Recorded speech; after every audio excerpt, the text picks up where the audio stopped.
Hold on for a second.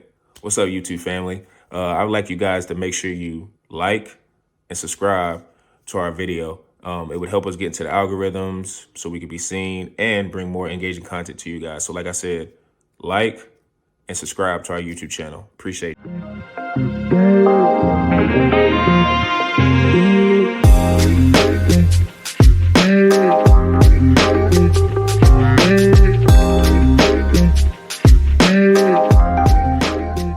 I'm here with Zoo and Pewish. How you fellas doing? I'm doing well, man. Just got some great sleep Sunday night watching that NBA All-Star game, man. I'll say it put me right to sleep. I know we're going to talk about it, but, man, you can just – all you got to do is look at the ratings, man. The highest ratings were Steph Curry and Sabrina playing that three-point contest. Everything else down on the bottom slope, man. So – I know we're talking about what Adam Silver might need to do, but he's got to do something. He always comes up with something. I'll give him credit, but he needs to revitalize this All-Star weekend. Yeah, not gonna lie. First quarter, I started watching for the first quarter. I was mildly entertained for the first couple of minutes. Yep. Halliburton splashed a couple of threes, but second quarter, I dozed off. I woke up in the fourth quarter, very confused in my bed, just passed out, man. Because and I looked at the score. I'm like, okay, this makes sense why I passed out. It was a hard watch. It wasn't like this is like people say this is like. This is not real basketball. This is not real basketball that we watch. Like absolute, like it's not the same game. So, good luck, Adam Silver, man. This is why you're commissioner, man. You're here to find solutions. Like we got problems right now, and you got to find a solution for this because it's been an issue for I would say the last couple of years. This is why he gets paid the big bucks. I will give Adam Silver credit. He is pretty good at being innovative, and I think that's more so out of necessity because of just how the NFL is kind of on the low. Taking the entire calendar and Adams having to be more innovative with the in-season tournament, the play-in tournament, different facets of the NBA game. He's trying to improve. And, I will give him kudos because I, at the beginning, didn't really like the play-in. And then I actually watched it a couple of times like, hey, this is pretty cool. And I like how the urgency is ratcheted up for, I mean, it is the playoffs, but I'm just saying to get into the playoffs, you're ratcheting up your energy. So, we're going to start with the NBA All-Star weekend as a whole. I wanted to ask the guys, what are maybe some things you could see as an improvement, or is it just something that you could probably say with a lot of the All-Star games and all the four major sports, so something that maybe cannot be fixed? And Peewish, what are some suggestions you may have? Right. Well, I guess I'll start with the positives, man. I did like that they went back to the East-West in the main All-Star game. I didn't look LeBron picking his team, KD picking his team, whatever, they were deciding to do. Curry. It was funny, man. That 2 years ago, it was real funny with that James Harden. I still remember it was that. very funny. Yes, it was poignant and funny in that moment. But I think it does bring back a little bit of the traditional touch. The jerseys were really cool. I think kind of going back to that instead of their respective teams having like an alternate jersey that they're each wearing during the game. So I do like that they're going back to the East versus West. It just made it a lot more fun. It did seem like the West had all the old heads, though. They had Paul George, LeBron running around, and then look over on the East, and you got Halliburton, Tyrese Maxey, those guys. But so it just really depends on the conferences, right? How they're performing that year. It actually has a say in the All-Star game. So that it's just an interesting. It doesn't affect playoffs or anything like that. But I did like that change back. But man, this 3-point shooting contest, it's king now, man. It's the game. It is king of the entire weekend, in my opinion. We saw a little side thing, as I mentioned, with Steph Curry and Sabrina Ionescu, I believe is how you say her name. Obviously, it was the highest ratings, like I said, and they can't keep doing that every year. What are they? They're going to do what they do with Mac McClung in the dunk contest with Steph Curry and put him up against the next, Caitlin Clark next year. Yeah, or something they already agreed to. They were asked about her returning, and she might return and might bring Caitlin Clark next year. Yeah, well, that's good, but eventually you're going to run out of people to keep adding to that. So they got to come up with new kind of one-on ads, maybe like kind of a another type of dunk contest, whatever you want to call it. But if there's one thing I do want Adam Silver to change, man, he's got to get rid of the skills challenge, man. Zoo, you mentioned the pre-production. These guys, look, we're talking about they're running middle school drills pretty much at the professional level. They're not going to care. Can you make a bounce pass into a hoop? I mean, dude, this ain't the circus, right? So I want to see a 1v1 tournament. I'm telling you, it has to happen. I want Luka versus Trae Young, man. I want Shai Gilgeous against Halliburton. Even a 2v2 tournament would actually be kind of cool. Oh, yeah. You had to have two guys from the same team maybe representing. instead of 3 guys in a skills challenge. I will say the Pacers tried hard, kind of at home. Oh yeah, at home. Yeah, they had to. But overall, man, I thought it was kind of a dismal All-Star weekend. Damian Lillard obviously took the crown in both the 3-point contest and the MVP in the game.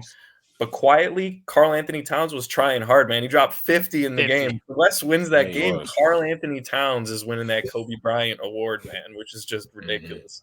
So, yeah, man, I think that just the skills challenge, scrapping that thing or making it completely different, I don't know what they need to do.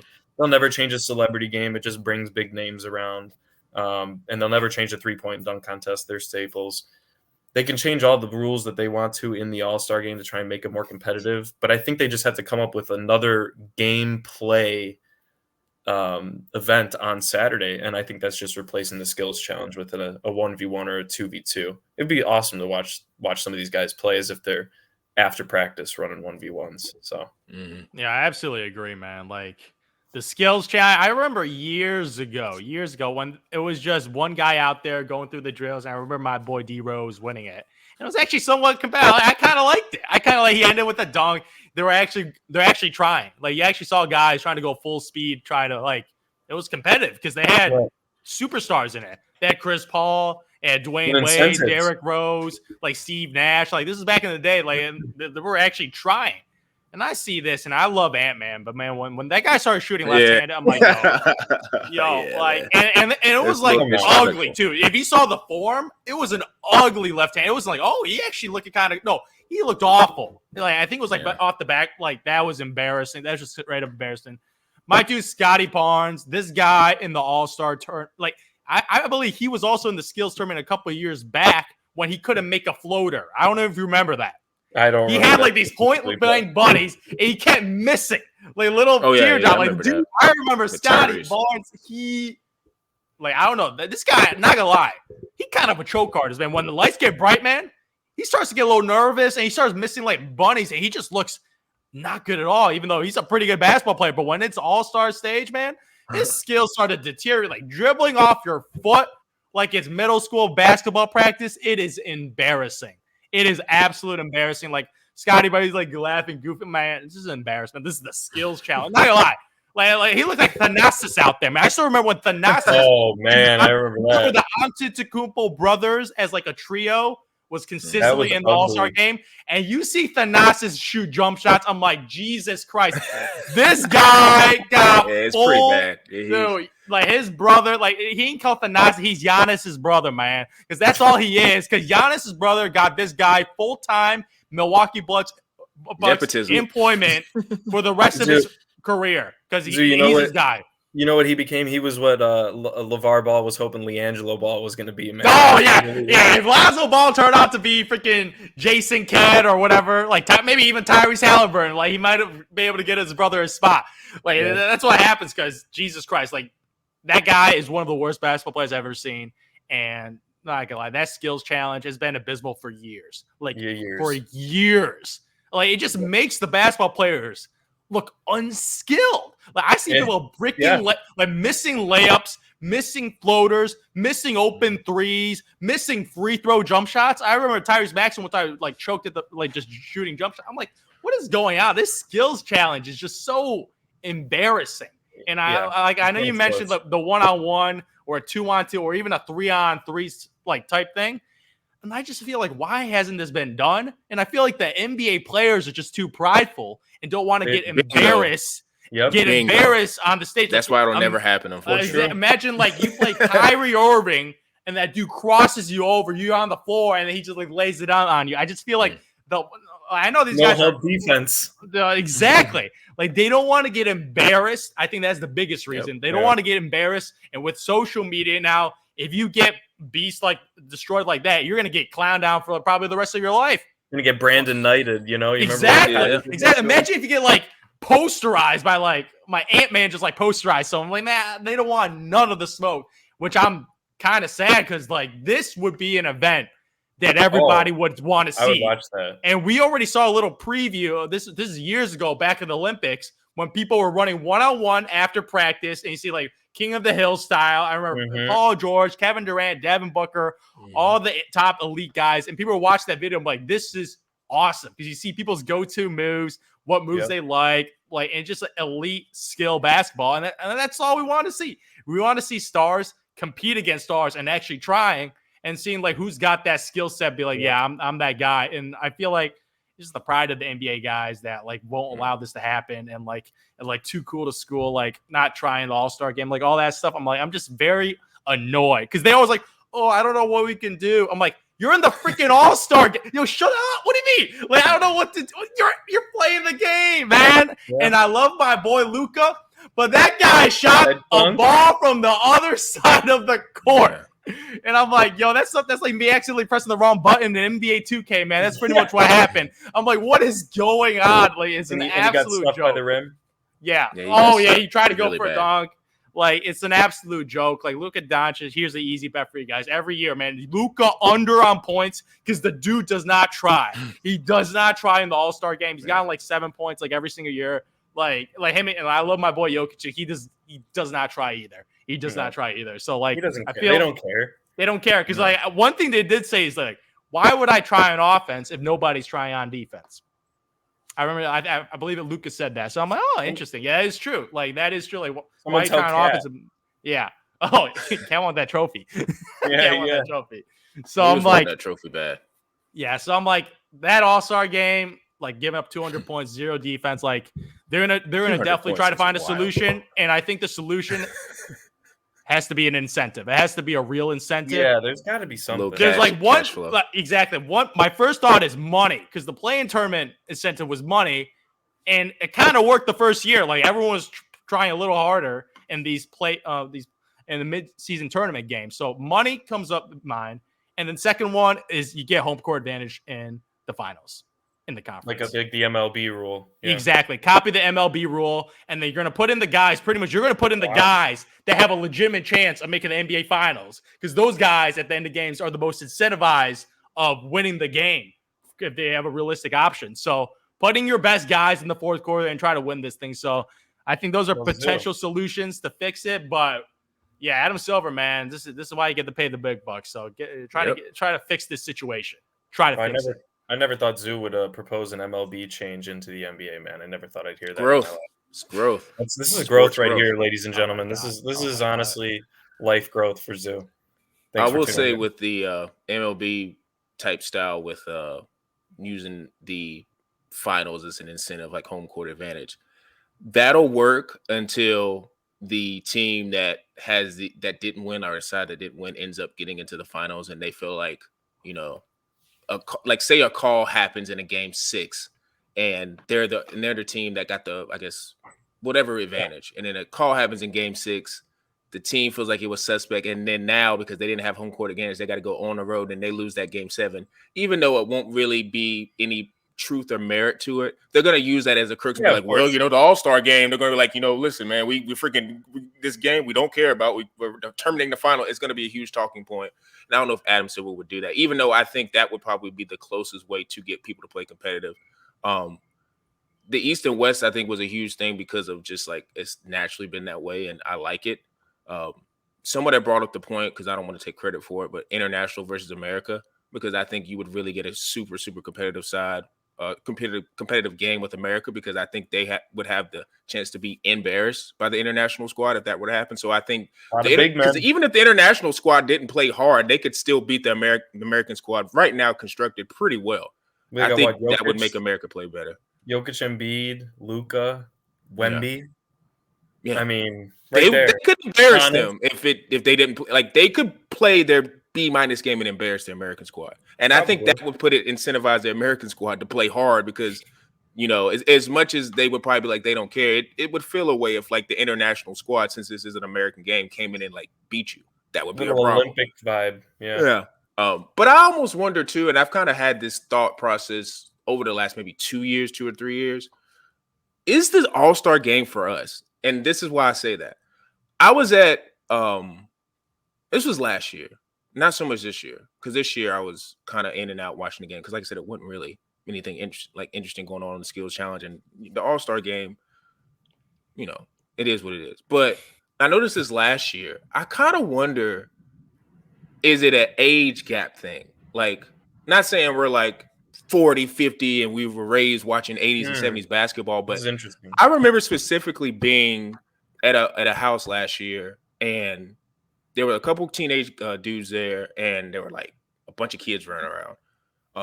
And they were a couple of my cousins, but I saw that it dunk contest, the All-Star game, they were just so reactive to seeing their favorite players just make long 3-point shots and make dunks. And even though like Mac McClung, we know he's a G League player and he's not actually a person who's in the NBA making an impact or even on the roster.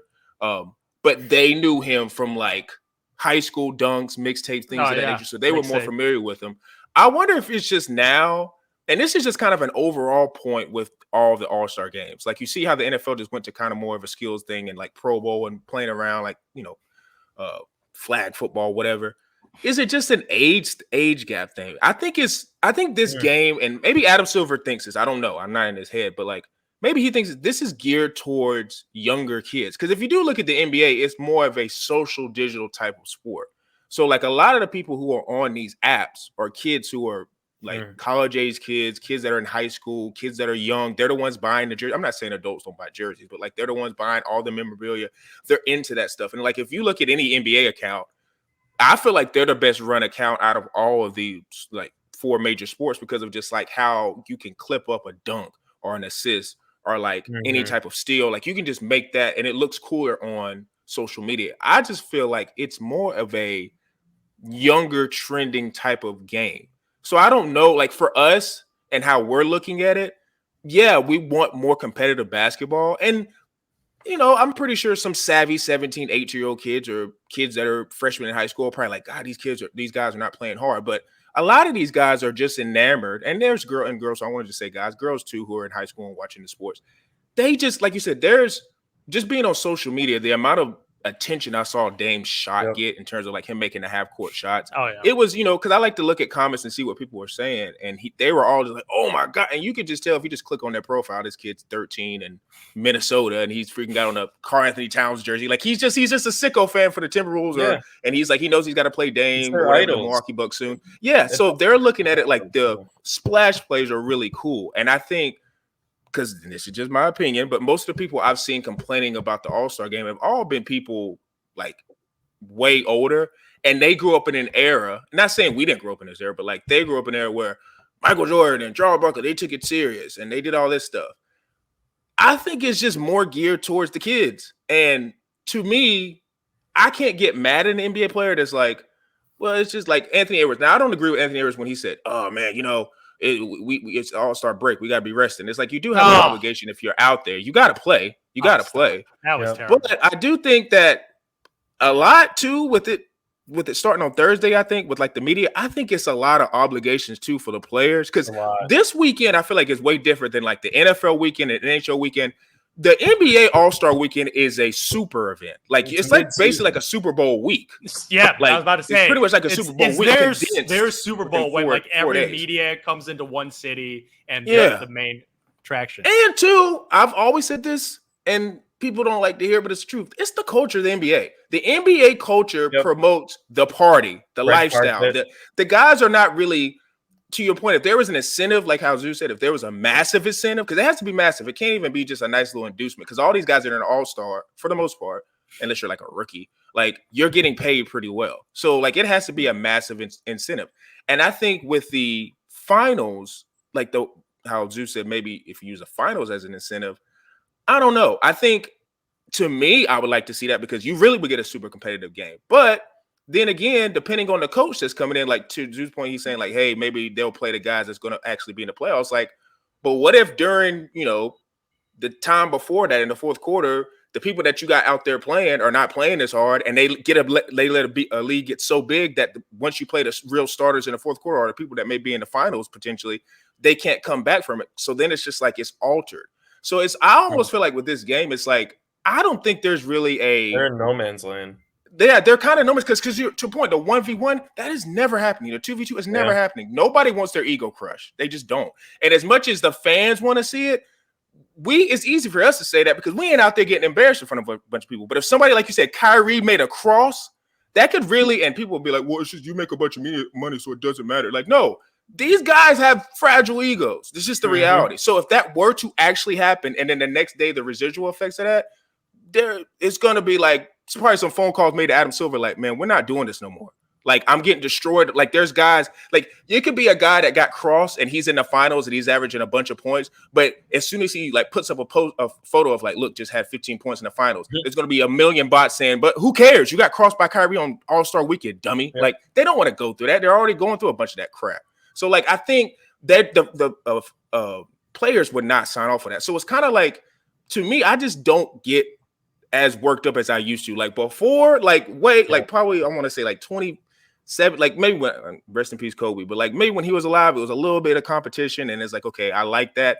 But now it is what it is. I don't know if there's any massive solution, and I don't think this is the NBA problem. You see, the NFL got rid of the game with the physical game because they made a mockery of it. Respect to hockey. I don't watch that All-Star game. MLB, I'll watch the home run derby. They tried. Like, I'll watch that one, but like, you know, because they have an incentive to it. But let's be honest, who the hell is really watching baseball? The two All-Star games we really care about is football and basketball. And for the most part, they've kind of made a mockery of it. So I just look at it as like, okay, it's just stars out there running around. I don't get too worked up about it because being honest with the NBA, I really only care about the playoffs. Like, I'll watch games because there's interesting games that come on Saturday and Sunday, but same thing with March Madness to a lesser extent. Like, I'll probably watch more NBA games, but like same thing with college basketball. March Madness, wake me up. Wake me up when it's March. Same thing with NBA basketball. Like, I'll monitor and be diligent and see who's doing what because that's part of like what I'm doing on this podcast. But like, wake me up when it's April. Yeah. I think the All-Star thing is just a bump. And to me, the players, and I love LeBron, but like LeBron, when he didn't do that dunk contest the first time, he kind of made it like, I ain't want to do that. I ain't Michael. Y'all not gonna make me do it because Michael did it. So what? And then when he said that, everybody else said, LeBron ain't doing it. I ain't doing it. And it's just kind of like a trickle effect. Because now we got, like you said, respect to Mac McClung, but come on. Like, how do we have someone who's in the G League being a two-time NBA champion? That is, listen, Dominique Wilkins, who else are winners of the NBA dunk contest? Michael all Jordan, those guys are, like, Jordan, all those guys, Tracy they're not McGrady, dead. Vince Carter, like they're not dead, but they are rolling over in their bed at night. Like, Mac McClung is in the same sentence with me in terms of being a dunk champion. He's keeping it alive, man. He keeps it a little more watchable. Because if he was not in it, I'm sorry, Jaylen Brown dunking over a Twitch streamer. Yeah, I don't know what was going on there. Sitting down. Yeah. That, like, you got Mac McClung dunking over Shaq. Alive. Oh yeah. Oh my. It's just cheesy. Like, that was funny. They like Ja Morant not being hurt, but see, Ja Morant. I don't think Ja Morant was ever like, yeah, I'm going to do dunk contest. No, he said he won't do it, which is annoying. Because you look like this a young guy who's making his name that has that ability. He's the perfect guy to be like him and Zion. We're supposed to like be the guys to do a dunk contest type of thing. Like, these are two showmen, but like you said, they're too worried about the party, man. It's just what it is. They're too worried about the party, and I'm not mad at it because the NBA that lifestyle has now transformed. Not saying it's always been that way, but it's transformed now into. The guys want to look cool on a sideline with the camcorder, film it. They want to do that. They want to be eyeing to see who they're going to talk to when they get out of the gym, who they're going to link up with, that's just the culture of it. To me, the All-Star game is it's really just a meetup. It's just a meetup of like, how are you doing? And, I don't want to this is a PG rated podcast, but it's more about the meetup and who's going to link up. That's just what it is. Mm-hmm. And honestly too, and it's the last point, I almost feel like it's more about the media. I think it's more of a media meetup and them creating contacts and, making connections and, powwows and around. I think it's more about them doing that than it's actually the game. Because if you look at it, I mean, there's so many freaking social media outlets that just talk about the game itself. But I think that's what it is more. Just them meeting up, talking about, hey, how do you want to do this? What do you want to link up for interview? It's more about that now. And now with all these player-run podcasts, all these people who are hosting these podcasts are all linked. Like, that's what it's about more. I don't think it's even about the game anymore. Like you said, we see it with the skills challenge in the NBA All-Star game. It's a mockery. And if they were to get rid of the game and just did the dunk contest and 3-point contest, I wouldn't be super mad at it. But I don't know if Adam's ever going to do that because they want inventory. Yeah, they want inventory. And I don't know what the ratings were on the All-Star game itself, but not good. Yeah. Maybe move it up and out. Maybe would it start at 8? Maybe move Pretty it up. late. I don't know. It started 40 minutes minutes late. Oh, it did. Like I think it's supposed to start at 8 p.m. Eastern, and I remember I waited, and it was just like them talking. I saw Reggie Miller and David Letterman talk. It was like just a bunch of random stuff, and then like it finally started legit like 40 minutes later. Like I remember, that was problem. not. That is like that's kind of late. That's one, that's not okay, and two, that goes right to your point, Sean. Obviously, maybe not the high schoolers and stuff, but the little kids. They're not. Their parents aren't going to stay up. They ain't staying up till 12 o'clock watching an NBA game. Like, 40-year-old dad's going to be like, I'm going to sit down on my Sunday night and watch the NBA All-Star. No, I didn't know it started 40 minutes. That's 40 that's a massive problem. What is that? Yep. The NFL could get that off. It's the same. You know what that's similar to? Like how college basketball, the final is always like at 9:10. It's like, why in the hell is it at 9 o'clock at night? Like, who's watching that at that late at night? I don't know. But I think all the All-Star games are kind of just it's now, and plus two, players don't want to get injured, because if you play hard to get injured in an All-Star game, your team is going to be like pissed off. It's just you just gotta try for one quarter. Like I ain't asking for much. Just try for one quarter. Like LeBron did basically. LeBron played what? I don't know how many minutes did he play. LeBron old. He's older, tired. But still. Yeah, he old and tired. Like I'm just saying, it's still possible, because we saw a couple years back. I think it was like 2020 or 2021 when the game was actually competitive and people were actually trying on defense, and it went down to the last shot. Like they had a target score, didn't they? Yeah, it was the target score. Why'd they get rid of that? The Elam ending? I don't know. Because of it was the rule changes with the whole like drafting teams and stuff like that and all that. They should probably bring the target score back. Maybe that helped. I forgot about that. Because I still remember like people were taking charges. People were actually trying on defense. I still remember rewatching that. Because like I was like, this All-Star game sucks. I'm gonna watch that one. I'm like, man, people are like going ISO, like actually trying defense. I don't know. Pascal Siakam was the go-to guy. Kind of sad, but legit. I was like, okay, this is actually some pretty competitive basketball, which I enjoyed. But it's possible. But Adam Silver, man, you got to press the right button. They're gonna need a mutual like agreement, like a 50-50. If to your point, if they want this to actually work, the players got to be bought in, and Adam Silver and them have to make it super important. And I think what it is. Yeah, and like you said, they're going to be reing that up. But see, then again, part of this new CBA agreement, when they're getting this television deal, whatever live rights deal, I wonder. I mean, if I'm just guessing, they probably spent when they're negotiating. They probably spent 2 minutes talking about the All-Star game. I don't think the advisors they care too much about it, because they kind of know what it is. They're fighting for more like how you got to have a limit to get the amount of games to get awards. Like I think that's what they're fighting more for, and they're probably looking at the All-Star game. And Adam Silver's probably sitting on the other side of the table, like, look, well, if you want the 65 game limit to win awards, you're not going to get my guys to play great All-Star games. You're just not. And they're like, okay, deal. Like they don't care. They care more about how many games the players are going to play. So I think as fans, we want it, and if we want to see it happen, we have to get both sides to really be bought into it. And I just think Adam is kind of okay with it. He's probably more concerned about the celebrity game, and players are more concerned about the parties. And like you said, when you're in the NBA and you're part of that culture, that's that's just what you're gonna do. So hopefully we'll see going down the road that they find some different type of way to make it interesting for us at least. But I don't have a lot of faith in that. And speaking of not having a lot of faith, there's a couple of teams in the NBA, man. I tell you, it's every year. We look and we're like, oh, well, looks like they're at the bottom of the rankings again, and it looks like they're going to be picking high in the draft again, unless they traded their draft pick. But there's just certain teams that you look at and you're like, okay, nobody's saying these teams don't have talent, but we're saying that they're just not good as a team and they're not winning games, and it could be a multitude of issues. So kind of wanted to ask the guys, some of the, I guess, teams you could say, Detroit, Charlotte, and Portland, some of the teams that are kind of, and not saying, they could turn around and go on a crazy run and make the play-in, but we're just saying right now they're franchises that's kind of stuck in neutral. And I kind of want to ask the guys, which franchise would they take and why? And Zoo, I'm going to go ahead and start with you.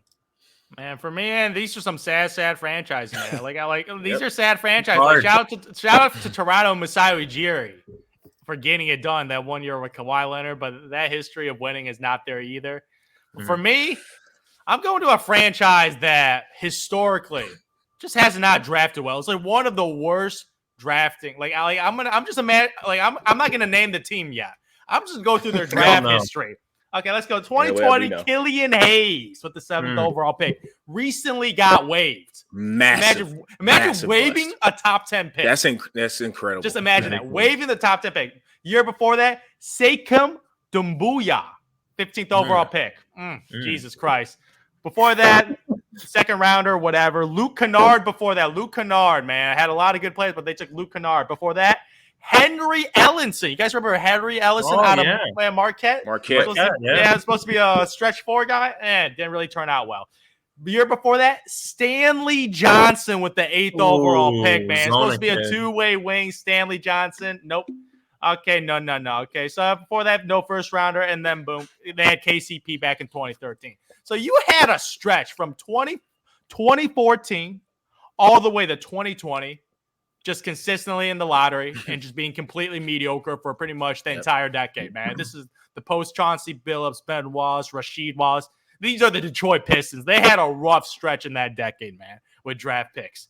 But recently, they hit on some picks, man. I'm like, Cade Cunningham, first overall. I think he's going to be a great player. Right now, he just has injury issues.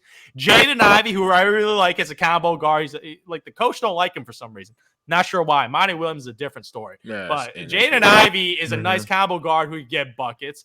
And I like Ausar Thompson as a more of a defensive player, zero offense. This guy's strictly a defensive player.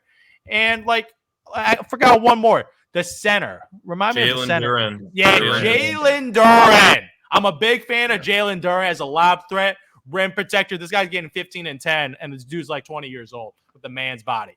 So right now, you got some foundational pieces right now. Like after a decade of worthlessness, these last 5 years, they have actually been building something with some foundational pieces, and they shouldn't panic. They shouldn't rebuild, even though the record they started out real awful, man. They were on pace to be one of the worst NBA teams of all time, and I just didn't think they were that bad. They were just losing a lot of close games, and right now, like they're on pace to be the worst team in the NBA, but not historically bad. Like at least they got 8 wins. Like at least they got 8 wins. Like they're up there. They're down there with the Wizards. Yeah, they're down there with the Wizards. They're only one game between last place and the Washington Wizards right now.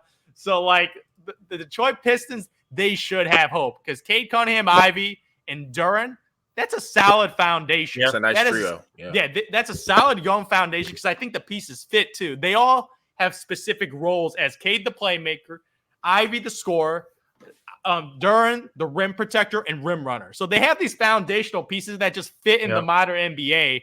Like it just fit. And I'm just like, okay, I could see a future where I would say maybe in 2 years or 3 years they could take that aka OKC jump that 1 year when they became like a 40-win team. That last year jump became just like from an awful team winning 20 games to like a 40-win team. So make that jump in 2 years. So I feel like in the Eastern Conference right now, where I'm not gonna lie, the Eastern Conference, I'm sorry, it's just not that impressive. Like all the teams are, I would say, bunched all in the middle, outside of like the Boston Celtics, who have proven themselves we're the best regular season team right now. But outside of that, nobody really showing out in the Eastern Conference, and you could easily be a top 10 seed and make the play-in tournament and try to make in the playoffs that way. Yeah. So I see like they got the foundation. Monty Williams, I got some questions about Monty Williams. Like this guy, got a massive contract. He got the biggest contract before Eric Spoelstra. Before Eric Spoelstra got that bag, Monty Williams had the highest paying contract in the NBA. Like, good thing that doesn't count against the cap or whatever. So okay, he can get whatever his money. But like, I question his coaching sometimes. I question his coaching. Like, he had a nice little stunt with the Phoenix Suns, but I feel like that was more CP3 than Monty Williams. That's all I got to say. CP3's impact as having a coach on the floor, I feel like CP3's impact was way more than Monty Williams. Like, so Monty Williams, a little suspect. Oh, yeah, they can use him, man. Every team can use a CP3, man. Every team can use a CP3. He might actually be a great coach, actually. Yeah, he might be a great coach. Yeah, CP3 is an elite leader. So, but I'm looking at the foundational pieces. The recent draft history has been a lot better. So right now for me, that core, they're young. They develop together in that phase of you got to lose. You're going to have these 20 and 30 win seasons. But when they hit their prime, add some foundational complementary wing players because that's what they're missing. They're missing that 3-and-D wing to complement Cade and Ivy. I feel like this team will be legit in a couple of years. So for maybe me, Asar, it's maybe the he Detroit. gets there. Yeah, Asar, he needs to learn how to shoot. It's gonna take some time, but maybe he definitely needs to learn how to shoot. But they get that complimentary 3-and-D wing. That's like the piece that connects everyone, the glue guy to connect all these pieces together. So for me, I love the pieces and I love how they fit. I think Alistair Thompson needs to take the Anunoby track, kind of develop that jump shot. If you can, that'd be great. If it doesn't work out, it's not like, to your point, Zoo, they've hit on 3 pretty big draft picks, especially with the Jalen Duran one, man. I mean, that was nice. That was a nice pick. I was seeing, I think he averages like 15 a game too, like rim runner, offensive boards. He's really young. Yep. 6'10". You could call it maybe a little undersized for the centers. I don't know. Modern NBA, like 6'10" is all you need. 6'10" is all you need, but I'm just saying to guard, if let's say they were to become a very good team, he would have to go against the Giannis's and Embiid's if they are still healthy and Jokic, across conferences. But Zoo, I do agree with you overall. I'll make an argument for another team. I would personally take the Pistons. I just love their backcourt. I think it's just ideal. At first, I had concerns about their abilities to have chemistry just because they can be both very ball dominant. They were clearly their number 1 options in college, respectively. I mean, Zoo, you had Jaden Ivey going potentially first overall that year. You liked him that much. I love Jaden Ivey that draft. I loved him. Yeah, and unfortunately, it led you down the Purdue path, though, Zoo, which sorry about that, March Madness pick. But maybe he'll pay maybe he'll pay dividends to the Pistons. And he seems to be. They just need to get healthy, and I think they have like no veterans. Like they shipped out Bogdanovich. They shipped out Bogdanovich, who was averaging like 20 a game, 20 points. Yep. Yeah, and so I'm gonna make an argument. I'm not touching the Hornets, man. I'm sorry. That organization. I agree with you 100%. I'll argue. I'm actually gonna argue a little bit for the Raptors. Sorry, Sean. I know it's the closest one for you, but I'm gonna argue the Raptors. I really like I like the moves that like Ujiri pulled off this year. I think Siakam and Anunoby, they were both great players. Siakam's been a multi-year All-Star. I wouldn't call him perennial, but he is an All-Star. Timing that trade and sending them to teams that are giving them solid capital back was huge. I mean, he's a guy that's not afraid to take risks. I mean, he did it with Kawhi Leonard, got him a championship, right? We've seen him have some great drafting. I mean, the Anunoby pick, a very good one. Yep. I mean, he drafted all the way back to, I think he picked DeMar DeRozan, right? Did he draft Kyle Lowry too? I mean, some of these guys, DeMar DeRozan, Fred VanVleet. I know you don't like him that much too, but he's a good NBA player. Yeah, he's shooting from the field less than 40. There you go. There you go. Raptors around Houston, but but man, I like RJ Barrett. I think he's a good player. I think it was actually probably pretty hard for the Knicks to give him up. Obviously, they have Brunson, so they had the ability to fill it in. But I do think that he was a young piece that they thought was going to be there for a while. So the fact that they have him paired up with Scotty Barnes, I like their 2 to 3 pushing a power forward level. They just desperately need point guard play. You can clearly see that they miss Kyle Lowry, obviously from years past, not current day Kyle Lowry. Even Fred VanVleet was able to move that offense around with Kawhi Leonard. So if they can get something going with Scotty Barnes' shooting confidence and ability, this guy could end up being really good if he stops dribbling off his foot, to Zoo's point in the earlier segment. I think he needs to just kind of rein it in a little bit. He's very raw. We talked about this from when he was drafted. His ceiling is pretty damn high, in my opinion. But I have faith in Ujiri's drafting strategy. And I believe they got a couple of extra first round picks. Yeah, they have 2 first round picks next year. It's not nearly as stacked of a draft that we saw this past year with the Wembanyama saga.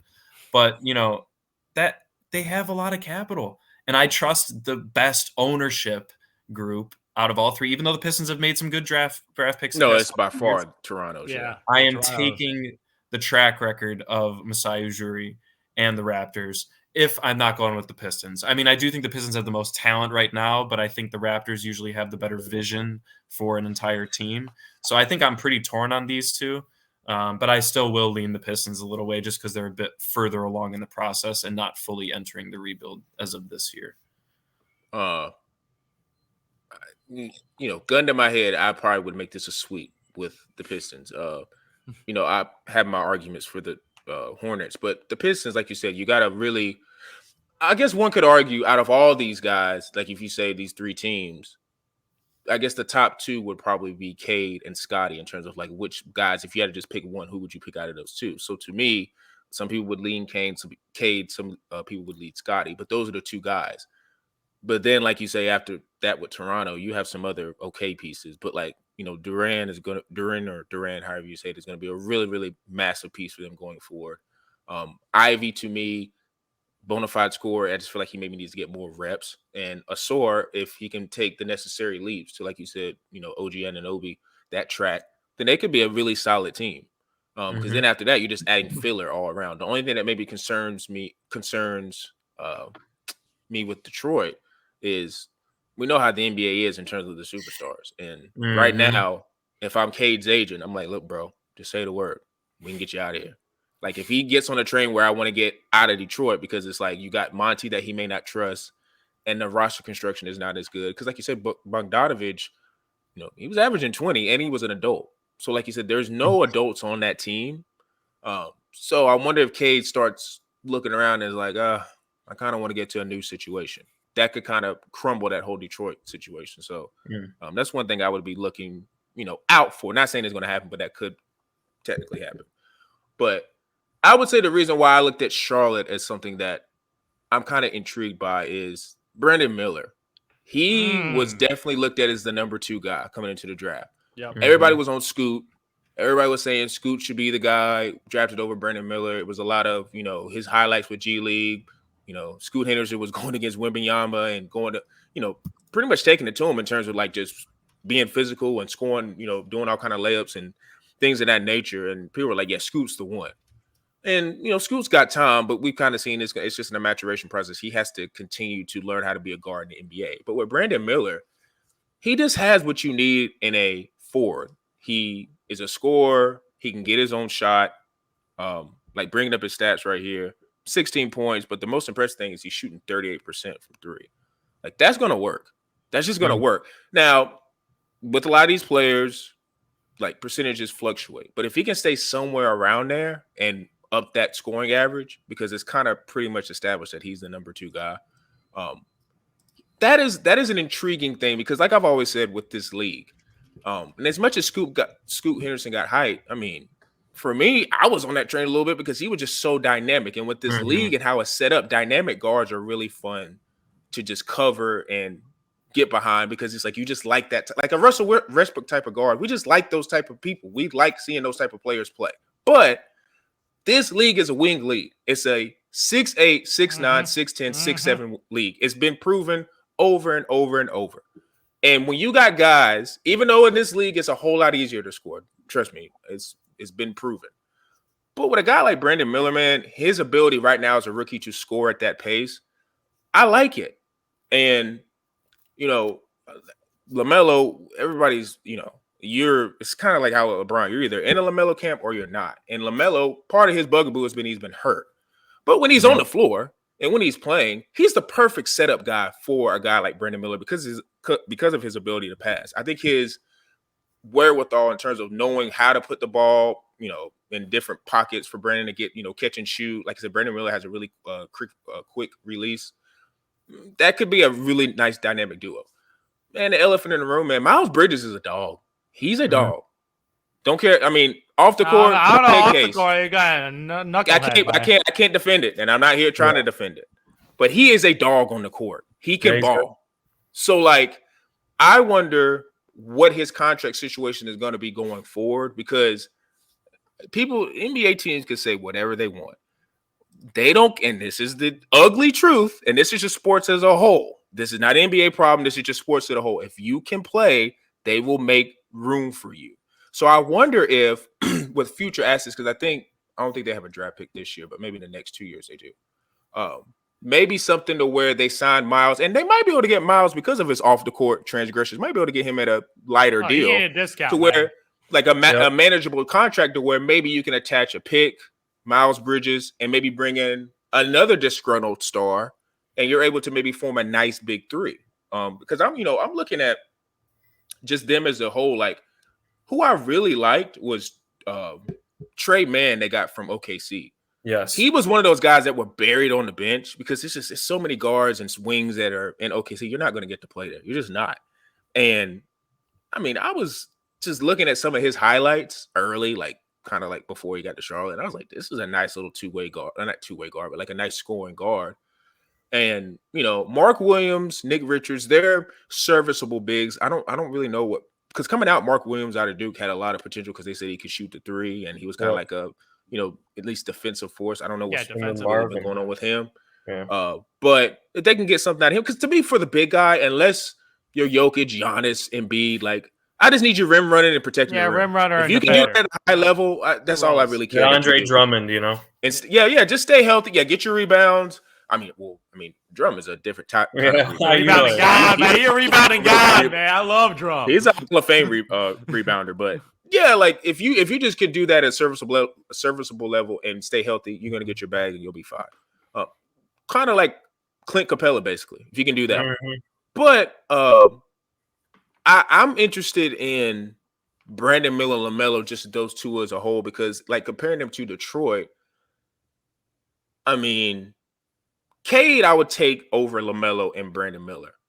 But I'm not just gonna say I'll take Ivy over LaMelo or Brandon Miller. Like then like you say, the drop from I think Cade and LaMelo, Cade is better. But it ain't like a crazy drop off. But I think Brandon Miller could reach a whole different level than Jay. Oh yeah, Brandon Miller. Yeah, he's like big. He's 6'7", long, lanky. Yeah. He could be like one of those quick. He has like that better Buddy Hield. Oh, he's way taller. He's be way better than Buddy Hield. I feel like he could be like a Brandon Ingram, Jason Tatum light type of like poor man Paul George. Poor man's version. It'd be a poor man. That's his style. Because even the way he plays, defense, so Paul George can guard, but even the way he plays is very similar. I would just say to like Brandon Ingram's like type of game, more of like a ball handling guy. He could do a little of everything. Yeah. So he's very good. So I kind of think to myself like those two upside. Like I said, a lot of it's with LaMelo if he can stay healthy. And two, let's just say if it goes worse to worse, and LaMelo's like, I want to get out of here because I don't want to be anyone. I want to be in another market. Then it wouldn't be crazy if Brandon Miller became the star of that team, and then whatever they got back from LaMelo Ball comes in a trade, and they're kind of like the number 2 or number 3 along with Miles Bridges on a discount. Like, I could definitely see Brandon Miller being comfortable being the number 1 guy on the franchise or being the number 2 with LaMelo. So I just kind of like the combination of those two upside. Like I said, again, if LaMelo can stay healthy, more so than like Cade and Jaden Ivey, because Jaden Ivey was a dog in college, and I get it. Monty Williams is not playing him. But it's almost the kind of thing I can make the argument with Charlotte. Like, there's questions about the head coach in Detroit. There's questions about the head coach in Charlotte. Like, you're bringing back a retread who was a 500 coach, and now he's under 500 when you brought him back. It's like, and maybe that speaks to nobody wants a Charlotte job. Who knows? But it's just like, maybe if you get a real coach in there that's got a little bit of moxie and can maybe get LaMelo and Brandon Miller playing above their head, like maybe that makes that job more attractive or that franchise more attractive. And, that's just how I look at it. I think those top two, and nothing to Toronto. I just think they really need a bona fide number 2. I love Scotty, but he's going to need another 3-and-D wing because I can't remember the guy that drafted the white guy from Kansas, but Grady Dick. The guy that he was like the pause, but he was like the small forward that was gunning in Kansas, and he's kind of had a tough go of it right now. But maybe he grows into it. Like I said, with these rookies, you never know how they'll grow up from year 1 to year 2. But just trying to show a little love to Charlotte, and it's been a dumpster fire. Like they got a lot of knuckleheads. They got a lot of knuckleheads. They got a lot of young kids too. Yeah, it's a lot of. Yeah, I don't want to speak back on anybody, but they're struggling across all sports right now. No, it's a listen. When you got David Tepper as one of your owners who's throwing drinks on fans, like you said, Michael Jordan just kind of quietly just eased out of position, like he had nothing to do with it. He's about to quit being an owner. Yeah, not fun anymore. You got a lot of dysfunction in terms of what's going on in Charlotte sports. So, I honestly feel like in terms of which one's higher, I don't think the basketball team has more of a brighter future because the NFL team, I just don't see it with Bryce. I don't see it with Bryce, and they have no receivers. Nope. I mean, they always have a solid defense, but it just and they don't have a draft star power. Yeah, they don't. I wonder how, but a little highway robbery from the Bears. Yeah, long-time heist. Yeah, so. I don't know. We'll see what a lot of these teams. And this is no shot at these particular 3 teams, but it's just something I was looking at because there's other teams in the league that are just as bad. But I may say someone like the Spurs, they have a brighter future because they have Wembanyama, and you guys that I just the teams Yep. that I named, they don't. So if you feel a way about that, it's just the truth. They got one of the, I mean, I don't want to call him all-time great, but he's a unicorn. So we're going to see as his NBA season winds down after the All-Star break, they start positioning for the play-in and the playoffs. You're going to be getting a whole lot more talk from us about that. And like you said, if you guys have any suggestions, make sure you put them in the suggestion box on the podcast app. They have the question box on there. So if you have anything about the podcast you want to talk about, or maybe we should mention, just put something in there. Like you said, we're on Apple, Spotify, Google Podcasts, iHeartRadio, with their podcasting app. We are also on Tyson Talks, which is the Instagram, TikTok. Quantrill Knows is the YouTube. Make sure if you're on the YouTube to like and share so we can get into algorithms and people can see debates like this on their feed. And for me, Zoo, and P. Bush, we are out.